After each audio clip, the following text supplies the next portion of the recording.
praiseforwarwear.com.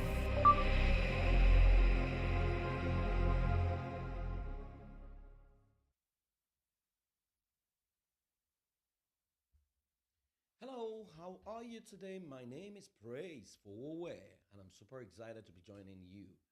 Well, you know that this is the fountain of knowledge, and you know this is the best family life strategist that you can ever work with. I make your life better, literally, and my clients have some of the best results you can ever think about in the industry. Now, today, I want to delve into a very, very important topic, which I think has helped paralyze a lot of people, not just helped. All right. And then, so I'm going to be dealing with mastering fear. All right. And so, you know that a lot of people, maybe over 80% of the people on this planet, will never achieve what they ought to have achieved with their lives simply because there is this hidden fear within them that they may never achieve what they were called out to achieve, or something is going to go wrong. Now, as you're listening to me, what is your greatest fear? What is that thing that you've never been able to do because you were simply afraid, and you have no reason to actually be afraid of it, but you are afraid nevertheless? It happens to all of us. We were all, we all have one form of fear or the other. But what we do and how we handle and respond to this fear is what differentiates champions from every other person. So we are going to be looking at how to master your fear. And now, the first thing I want to do is to give you my definition of fear, because, I mean, think about it. When you were younger, the first time they gave you a lion toy, right? What did you do? You ran away, you started crying, you started. Why? Because you were afraid, especially the ones that were actually very scary, because you thought it was actually, a real lion. And so, even as a child, you had the fear of death. You didn't want to die. So, what did you do? You went into flight or flee, and there was amygdala hijack, and you started crying to ask for attention, to say, "Come and save me, come and save me." But as you grew older, if you were given the same toy, let's say at the age of 11 or at the age of 15, you knew that you never really bothered because you knew it was a toy. So the first question is, what is fear? I know that many of us believe that fear is false evidence appearing real, and there is nothing wrong with that definition at all. However, I have a different definition. So I have defined fear as a coward that hides behind your ignorance and subjects you to the torture of what you have not understood or studied, consistently feeding you with what you don't need to perpetuate itself till you're properly conditioned to love it and be enslaved for the rest of your life. Fear is the coward that hides behind your ignorance. What it means is that fear hides behind your ignorance. And so it means your knowledge is not total. So when you were a child, you actually believed that was a real lion. But the moment knowledge came, you realize that you lost your fear for a toy lion. But this fear subjects you to the torture of what you have not studied or understood. So many people, what they're afraid of are things that they have never studied, they don't understand it, but they are afraid of it because people talked about it. Now, and it consistently feeds you with what you don't need to perpetuate itself in your life till you're properly conditioned to serve it for the rest of your life. Now, how many things are you afraid of right now that you've never really studied, that you've never bothered to know the source, but you believed it nevertheless because someone you respected actually mentioned it to you? Yes, it's been said that many of us were born with the fear of falling down or the fear of height. But you've seen people overcome that. You've seen the Air Force people, and you've seen a whole lot of people who actually do diving and what have you, at some altitude that is so crazy. So it means that we all have the capacity to overcome our fear. Fear is a coward. What it means is that he hides behind your ignorance. And that is why you quickly want to understand basic facts about fear. There are about five different fears we're going to talk about. Then we'll talk about how to overcome it. I don't have to finish it today.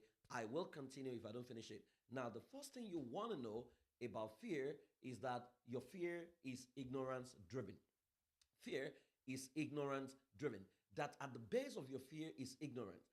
Now, if you had a giant in front of you and you didn't know that the giant was actually powerless, you will be fear driven. The giants can roar and groan, and then you want to run away.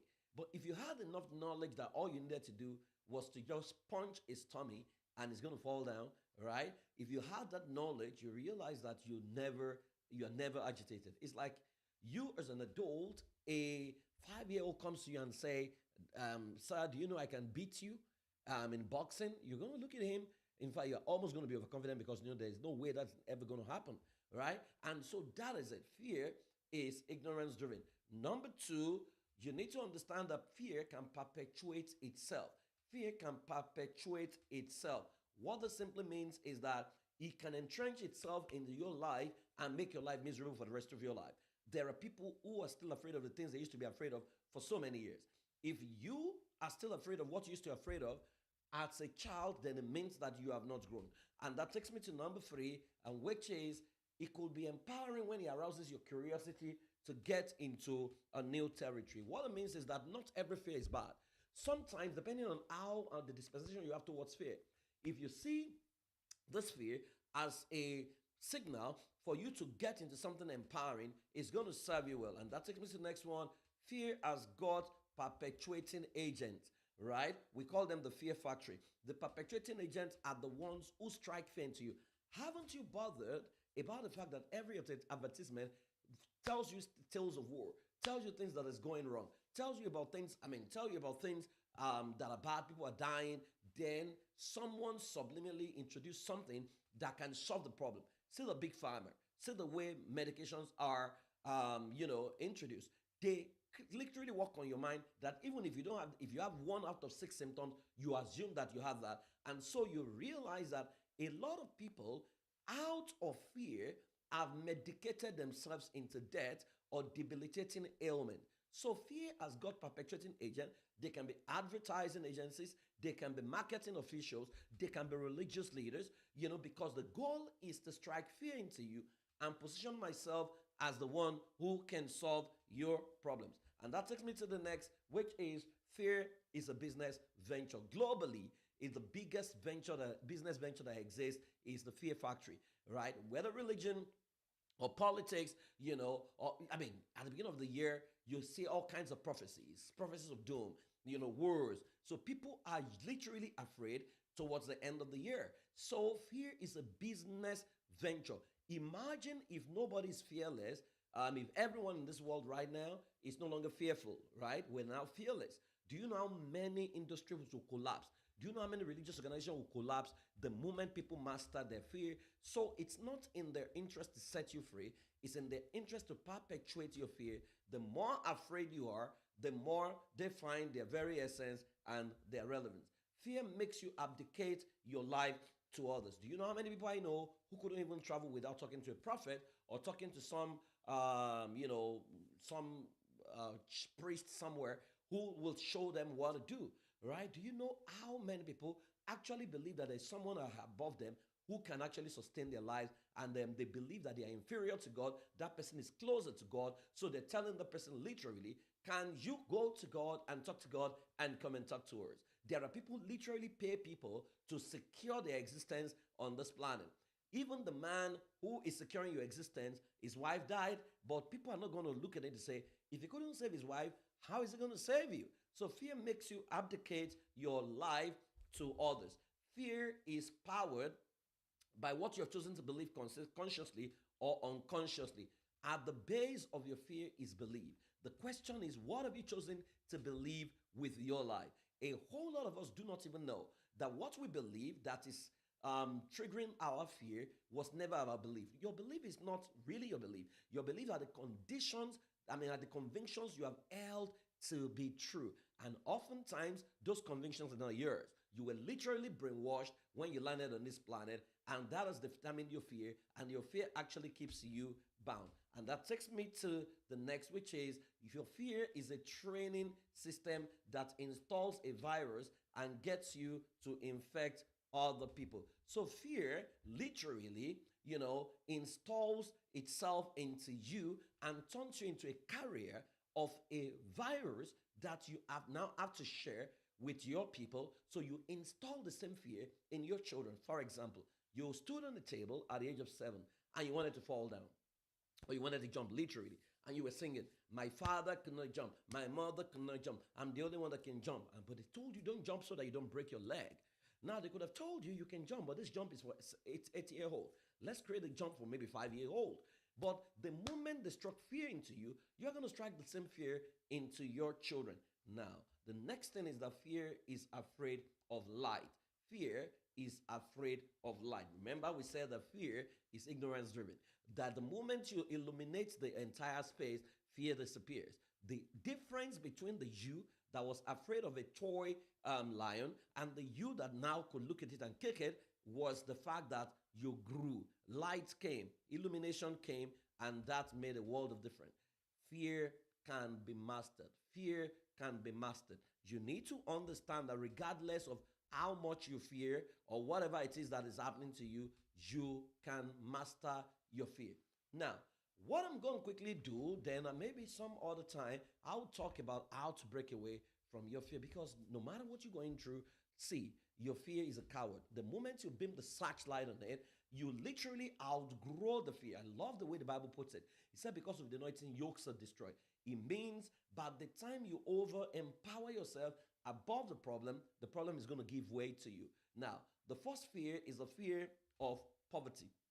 Now, this is documented, this is research, and they said the fear of poverty, you see people who have this fear, they are indifferent, they are very doubtful, they worry, they're overcautious, they're procrastinating. I used to have a friend when we were on campus in the university days, he had one shoe and he refused to wear it.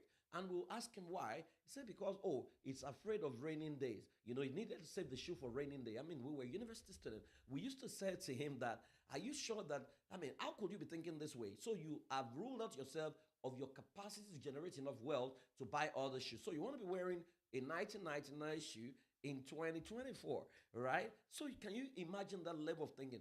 But we knew that there was some fear in him. He never wanted to go back to poverty. So fear of poverty is very real for many, many people. So they show up in indifference, doubt, worry, overcaution, and procrastination.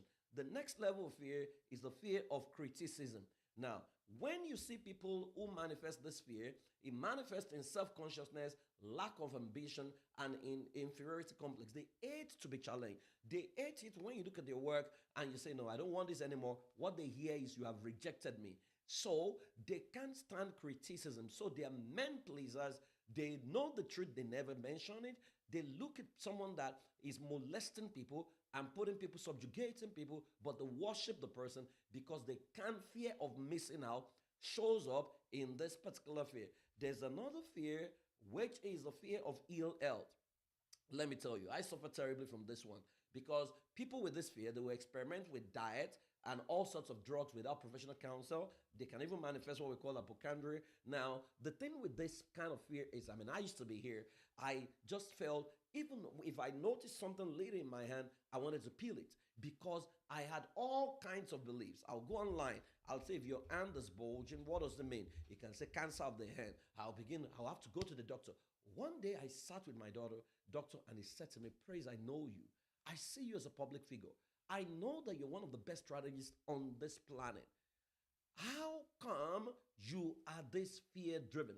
It was as if the heart should just open up and swallow me, because that was the guy teaching me my job. That was exactly what I was doing for people. Then I had to say to him, what I do is, every time I see something I don't approve in my body, I just go online. And he laughed and he said to me that human beings put that information there, and you cannot depend on the information Google supplies, because Google does not know you. It was almost as if a scale was taken away off me. When I got home, I typed Google, Praise is happy today. The response of Google? It is too good to be true. Now, I realized that every human being is like Google. The dominant information, consciously or unconsciously, that resides in your portal is what pops up when you ask a question. So why am I feeling feverish? If the basic information that is critical in your portal is, maybe you have migraine or something like that, or you have cancer, it will pop up. And in no time, it's going to become your reality. So fear of ill health. I suffer terribly from this one. Then you have another one, which is the fear of loss of someone. So people who are afraid of losing someone they love, they see them overly protective, fact finding, insecurity, especially when they did not recover from the trauma of losing someone in times past. I know a woman, who had the dream that her daughter died. And so when the child was going out that morning, she had the feeling, an inclination to feel, you know what, stay at home, don't go. But she felt, okay, I prayed about it, go out. And the child went out, got knocked down, and died. Now, for so many years, she never forgave herself that every other child she had, she protected them. She wanted to know where they were. Now, she didn't know that the circumstances and the loss and the trauma in her past had conditioned her into something else. So many of us have this fear. You're always thinking, what if my child dies? What if my mother dies? What if my father dies? Excuse me, you don't even have that experience. So why are you always preempting that someone is going to die? And that takes me to the next fear, which is the fear of old age. Many of us have that fear. And what do we begin to do? We begin to get into food, keto. You begin to think of, oh, people begin to tell you age with grace, and you begin to have gray hair, and suddenly it looks like the number of years you have to spend on this planet is now lesser than the years you've spent. And you're looking at everything and you're wondering, what did I do with my life? And that takes me to the next fear, which is the fear of death, right? And people who have this fear, you know what they do? They surf the web regularly for victory. They wanted to know what killed the person. They are thinking of themselves, how old am I right now? How old is this person? Oh, I'm 48, this person is 48. It means my age mates are dying and things like that. Hey, none of us have died before. And like my mentor will always say, that none of us can come out of this life alive. So when you understand that you will live every day with the whole of your being and manifest the power that resides in you, the question you want to ask is, how do I overcome fear? How do I overcome fear? Right? If you're really, really interested in that, then you want to catch my next video where I will break down 7 things you can do to overcome fear. Now, already today, I've looked at the definition for fear, I've looked at the fundamentals, truth about fear, and I've looked at the types of fear that exist. Which one is yours? Which one are you dealing with? And where is that fear coming from? I want you to know that you've got the power to transform your life, and you are truly going to be a champion, a warrior. You are really going to transform your world, and I can't wait to celebrate you. See, your fear is afraid of you. So if you beam the searchlight, that fear will disappear. My name is Praise for Wowe, and I'm super, super excited to be doing this with you. I'll see you some other time. Till then, keep loving and keep living, and go ahead, banish your fear.